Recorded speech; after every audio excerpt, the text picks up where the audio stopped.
Ladies and gentlemen, welcome to another edition of Second Take. I'm your host, Armand Sadler. That is Jillian Kushner. Jill, how are you? I'm good. I'm in the final stretch of school. I got 2 weeks left, and then I'm a senior. You are getting old. I know, senior citizen, you can call me. Yeah, pretty much.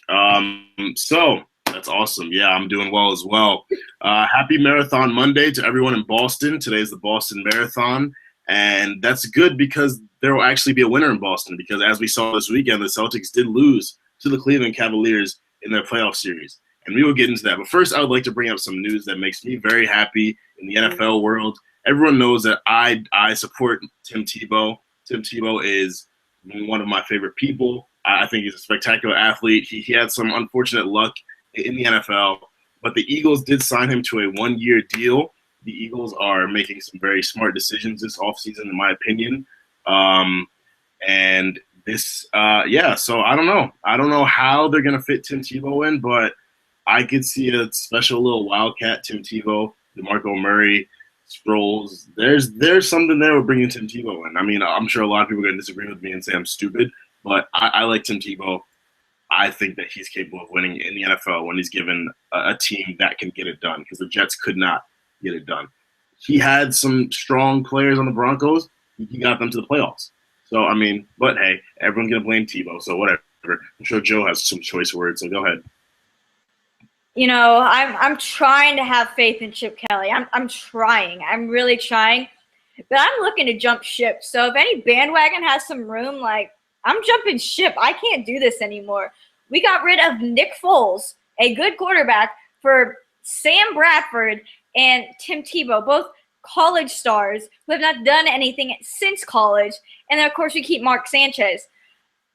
And we got rid of LaShawn McCoy. I am trying to have faith right now, but it is so hard because these moves are stupid. They're just stupid moves. And, you know, ESPN's throwing it in my face. They're like, none of these quarterbacks have won a playoff game in like 20 years or whatever. Well, not 20, but you understand what I'm saying. Since like 2008, you know, and it's hard. It's hard to have faith in Chip Kelly right now. Maybe this is the secret to success, picking up players no one wants. I don't know. I'm just scared. And personally, I don't want any of them starting at quarterback because none of them are very good. And Armand, does this mean that now you're an Eagles supporter? No, this does not mean that I'm an Eagles supporter. I will watch Tebow. I will hope for the best for him. If his success means the Eagles' success, then cool. But I'm not looking for the Eagles to win rings. I'm just looking for Tim Tebow to do his thing in the NFL. Well, you can have Tebow because I don't really want him, and I don't want any of these guys. Like Chip Kelly, I'm trying. I'm trying to have faith in this. It's hard. I'm not happy right now. It is hard, but you know what? It's okay. We can go into the NBA, which will probably make Joe a lot happier. So before we get into the playoff series updates, I would like to say that my Oklahoma City Thunder unfortunately did not make it to the playoffs. We went on a very rough losing streak in the last 10 games. We won the last 2 games, but the Pelicans had the tie over us, so they got the 8th spot. Everyone was really crushed, but we're feeling very positive going into next season. I think we have a lot of great pieces that can really – I think this is the best Thunder team that we've had since Kevin Durant and Russell Westbrook have gotten there. If you look at who we have right now, Deion Waiters, Kyle Singler, Enes Kanter, Steven Adams, DJ Augustine, PJ3, we have a lot of great pieces, and I really think we can get a lot done in the West when Kevin Durant is back and he's healthy. And 2 of those guys are Longhorns. But isn't KD's contract up this summer? So Kevin Durant will be up for grabs. I believe it's this summer. It might be 2016, but I'm pretty sure it is this summer. But Kevin Durant expressed that he would be happy to stay in Oklahoma City and retire there. So I believe he is a man of his word. I mean, perhaps he'll go the LeBron route, but I think that Durant is confident in his ability to make things happen in Oklahoma City, and I think he'll stay. I'm more concerned about Russell leaving than Kevin Durant, but we can get to that when that time comes. Now to jump into these playoff series, we'll go to the more boring side first. In the Eastern Conference, we saw the Atlanta Hawks take on the Brooklyn Nets. My personal prediction, I think that the Hawks will win in 5. I think that the Nets will will pull some game 4 shocker, and they'll at least get one win, but ultimately the Hawks are going to come out of there successful. The Hawks did win against Brooklyn this weekend to take the 1-0 lead in that series. The Washington Wizards and the Toronto Raptors played as well. In my opinion, this will be the most competitive series in the Eastern Conference. The Wizards pulled off the overtime victory over the Raptors. I think the Wizards will ultimately end up winning this series. I think it'll be very tight. Might go 6 games, but I think that the Wizards will ultimately take this one. 6. We have to also say Lou Will, as Drake calls him, Really? 6th man of the year. For those of you who don't know Drake's music, he released an entire album talking about the 6, which he calls Toronto. So I'm sure he'll make a whole mixtape about Lou Will being the 6th man. That's big news for Drake. Yes, very proud of Lou Will. OVO gang, we out here. Anyways, moving on in the Eastern Conference, the number 3 seed Chicago Bulls took on the number 6 seed Milwaukee Bucks. The Bulls did get that victory. I personally don't think the Bucks will get a win over the Bulls. I think the Bucks have a lot of young talent and potential for the future. But as for a playoff series against the Bulls, who are a phenomenal defensive team and can score the ball really well, I don't think the Bucks stand a chance. And finally, Cleveland Cavaliers versus the Boston Celtics. Cavaliers did take game 1, and I don't see the Celtics beating the Cavaliers either. There are some crazy people in the world who think the Celtics can upset the Cavaliers. Yeah.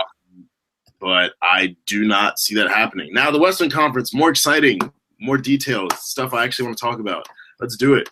So, at the top, the Golden State Warriors versus the New Orleans Pelicans. The Golden State Warriors did take game 1 to take the 1-0 lead over the Pelicans. I don't see the Pelicans winning a game in that series. I think that the Warriors going to have a lot easier time with them than they would have with the Thunder. But I'm not going to go into that. I don't want to sound salty because we're not in. But, yes, so the Warriors did take game 1.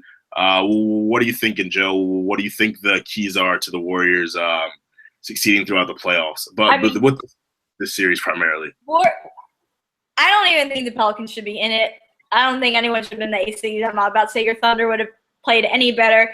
You know, everyone's saying now you can see – oh, stop. Now you can see Anthony Davis on the world stage. Anthony Davis is great, but he is one player on a not-so-very good team. It's too hard to beat the Warriors. It's just too hard. I mean, like, Klay Thompson wasn't even playing well, but it wasn't even a problem because, you know, other people can show it. You have Harrison Barnes. You have Steph Curry. I mean, it's too hard to stop them. I agree with you. They're not going to Pelicans aren't going to win a game. I think this is going to be an easy, sweep for the Warriors. And then we haven't gotten into this, but they would be playing the winner of the Trailblazers and Grizzlies. And I really want to see Trailblazers and Warriors play 7 games because I think that would be awesome to see Damian Lillard go up against Steph Curry and just all that goodness. I see the Warriors making it to either the semifinals of the Western Conference or the finals of the Western Conference and going to the championship because I don't know. I'm just at the end of the Western Conference, I'm seeing Warriors and Rockets, and that's what I'm hoping for. But we will get to the Rockets after we discuss the Trailblazers. Yes, so you spoke of the Trailblazers and how you desire to see them take on the Warriors, but they took a Game 1 loss to the Memphis Grizzlies. The Grizzlies are the 5th seed, the Blazers are the 4th seed. I think this is going to be a very, very great series. I think that the Grizzlies are a team that a lot of people sleep on, but they're a very troublesome team in the playoffs with the Twin Towers of Zach Randolph and Marc Gasol. Marc Gasol scores the ball very well. They got Mike Conley. They're a very, very tough team to defeat due to their inside game and their defense. So I think they're going to give the Blazers a very tough time, and I think they can ultimately win that game, win that series in 7 games. So we'll see. We'll definitely have you guys updated on everything moving forward with that one.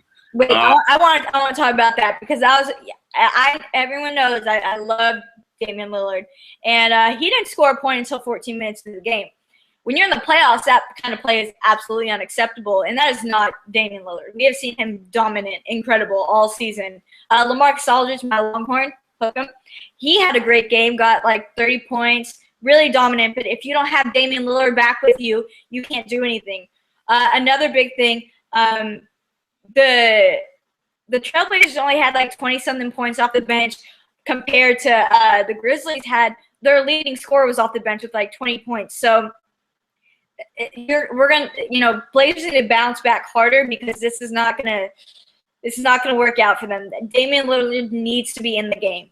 And, they have a ton of injuries. Mike Conley actually just came back from an ankle injury. He had missed the past 4 games, and he was playing in this one, had a great game. Zach Randolph, you talked about, also a great guy. He bought 500 tickets and gave them away to fans for free for this playoff one game, which is just awesome. And Marc Gasol, not Powell, but he's playing like Powell. Just awesome. Yeah, Grizzlies. I was sleeping on them. They're pretty good, but I expect the Blazers to bounce back either for game 2 or game 3 once they're home. I think home court advantage will really play into it, but I want more from Damian Lillard. I hope he understands this type of play was unacceptable. I'm sure he does, and I want to see more from him because he's good and he needs to show it on this stage. I mean, this time last year is when he ruined the Rockets' hopes and dreams with a buzzer beater shot. Still hurts me. But that's what Damian Lillard's Mr. Clutch, man. I got to see Mr. Clutch do his thing because this was not Mr. Clutch. This was very unclutch. Very true, very true. Moving on, we got the number 3 seed Los Angeles Clippers who took on the number 6 seed San Antonio Spurs, who a lot of people think they'll be going back to the NBA Finals this year. But they took a loss to the Clippers. I think this is going to be a very, very good series. I think that the Clippers finally have their stuff together as a team. I think they've always had a lot of potential, but in the playoffs they've crumbled. Injuries have hurt them. But I think that the Clippers really have it all together right now to make a big push in the playoffs. So I wouldn't be surprised if they knock the Spurs out in the first round. But it's not going to be an easy feat. We all know what the Spurs are like. Spurs could be 8th seed. Spurs could be 1st seed. You need to worry when you're playing the Spurs in the playoffs. And you need to worry about that entire team and everyone on the bench because at any point, anyone can go off on you. So go ahead. Oh, sorry. Okay, well, the reason I give the Clippers an advantage in this series is because of their athleticism. Clippers are kind of underrated as a team type of, we kind of see them as like individual stars, but they work so well together. I think that's very underrated. I think that the connection that especially those 3 main guys, Blake Griffin, DeAndre Jordan, Chris Paul have, I mean, it's crazy. Chris Paul lobs it up and he knows one of those guys is going to be there. That's team chemistry. That's getting along. And a lot of people say, the Spurs have the best team chemistry. They do, but they don't have the same amount of athleticism as the Clippers. And yeah, the athleticism, a dunk doesn't get you extra points, but it gets you momentum. It gets you momentum real well. And Blake Griffin was dunking out of his mind last night. He single-handedly ruined the Spurs' Aaron Baines' life. He dunked on him 3 times. Not just a dunk. He posterized him. I mean, he demolished this poor guy. One of the tweets I saw was at someone tweeted at Aaron Baines was like, go be a family man or something like, you can't show your face in the NBA after that. You got destroyed by Blake Griffin 3 times. I mean, that's when you ask Pop, can you sit me out because I'm getting embarrassed out here. Clippers, that's a good team right there. And Chris Paul was shooting from the perimeter, straight net type of shots. He was incredible. Tony Parker hurt his foot, so we're going to see what comes with that. I don't know. Hopefully he's going to be okay. We'll see. Second game is still in LA. I think it's a good series, but I could see the Clippers taking this in 4 or 5. I mean, Clippers are good and Spurs are great too. I mean, the West is stacked, but I don't think the Spurs can compete with the athleticism in the Western Conference this year. Yes, they're younger guys and they don't have as much experience, but they can really drain you, especially when you're playing against DeAndre Jordan and Blake Griffin's defense that can exhaust you. Absolutely, yeah. So this should be a very good series. I mean, Joe basically said anything that I could have thought of today or in the next week. But, yeah, so finally, the final series in the Western Conference, Joe's Houston Rockets taking on the number 7 seed Dallas Mavericks. The Rockets did take game 1. The Rockets are a lot of people's favorite to go to the finals. And I would love to see that. I mean, James Harden was on my squad. He's gone, but I'm happy for him. I definitely want to see him succeed. And I think that this is potential. I was wrong. You know, earlier this year I was like, I don't really think the Rockets have the team that can do it. But James Harden's holding it down, and Dwight Howard has come back, and he's definitely added a lot to that lineup. So we'll see. Let's talk about Dwight. Everyone loves to hate on me for loving Dwight. Everyone loves to hate on Dwight. Listen, Dwight Howard came out 11 points, 5 blocks, 1 steal, and 5 rebounds. Okay, he was dominant on that. Yeah, James Harden, 24 points. You know, after this weekend, I'm still at a tie for MVP. Steph Curry and James Harden, they're still neck and neck. You know, everyone's kind of wishing we could split the MVP because it's just going to be hard. It's going to be really hard because they're both so deserving. But it's going to depend a lot on, you know, who probably goes the farthest. I mean, they picked the MVP in like 2 weeks. So it's just going to be these next 2 weeks. They're going to just have to show out. Rockets beat the Mavs by 10 points. And former Rocket Chandler Parsons is on the Mavs. And I think this is really childish that every time he got the ball, the Rockets fans booed them. I think that's a lot of energy that you are wasting.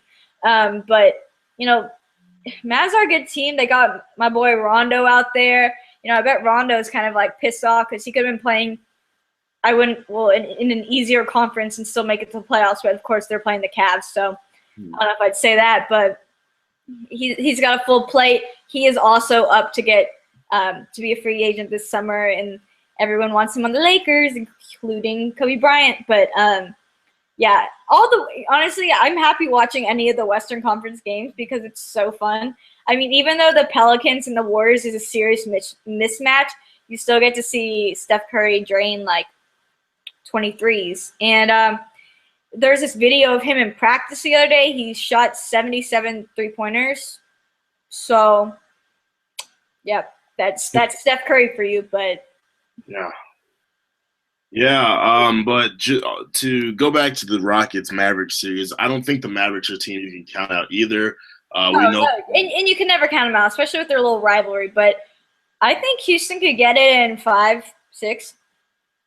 I don't think they'll sweep them, though. It definitely won't be a sweep. I think that Dirk's career is winding down, and Dirk wants to make another push for a championship. This is his best time to do it with the team that they have right now with Rondo, Parsons, Monte Ellis, as you said. So, yeah, I don't think the Mavericks are going to let the Rockets step all over them, but at the end, I do think the Rockets will come out of this series successful. Yeah. About 5 or 6 games, ultimately. Yeah, I don't think it's going to go to 7. Yeah, definitely. I don't see that happening. But, yeah, it's a fun series. That's one that everyone's really looking forward to. Just because everyone down here is looking forward to. It's an in-state rivalry, and it's fun for us. But I told you, I have my playoffs going a certain way, and I need people to cooperate. So I need the Spurs to blow it. I need the Grizzlies to blow it. And I need the Mavs to blow it so I can get kind of what I want out of the playoffs. So thanks, guys, in advance. There's Joe, guys. But, yeah, so NBA playoffs are here. They're exciting. They will only get better. So we will be back next week with more updates. Thank you guys for tuning in, of course. Subscribe to the YouTube page. Comment on the Facebook. Tell us how we're doing. Say hi. Just talk to us, okay? Thank you.